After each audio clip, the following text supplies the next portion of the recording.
I look at every owner, when I write my annual letter to shareholders, which takes me an ungodly amount of time, I mean, it's miserable, but nevertheless it's important because it is the one time a year I'm talking to my partners. And when I started out, I actually mentally put Dear Doris and Bertie, because those are my sisters. And they have all their money in Berkshire. They're smart, but they're not financial types. I mean, they're not spending their time on that. And I essentially want to be talking to them as bright people who don't know a lot of financial jargon necessarily, you know, but they're interested enough that they'll read a lot because they got all their money in it. So I don't have to worry about keeping it short or anything like that. If I'm talking about their money, I've probably got their interest.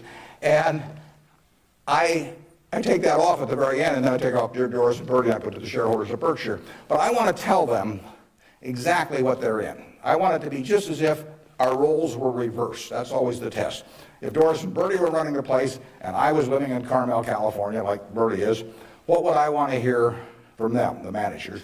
And one of the things I want to hear is just exactly the question that you asked. You know, what is your attitude about distributing money from the company? Because I get to make that decision along with the board of directors, and they don't. And some managements withhold money that really belongs to their owners because they like building a kingdom. Some of them, you know, do it out of fear or anything like that. I think I'm doing it for a rational reason, and I want to explain that reason, but I tell them how to test me on that too, because I think I should be tested. And it's a very important relationship that really has deteriorated over the years, in my view, between management and owners. I mean, you've seen in the last 10 years a slippage, in my view, of the behavior of American CEOs. I mean, obviously, all kinds of exceptions, but it's very interesting because they're not crooks or anything, most of them. There's a few, and they've gotten a lot of publicity lately.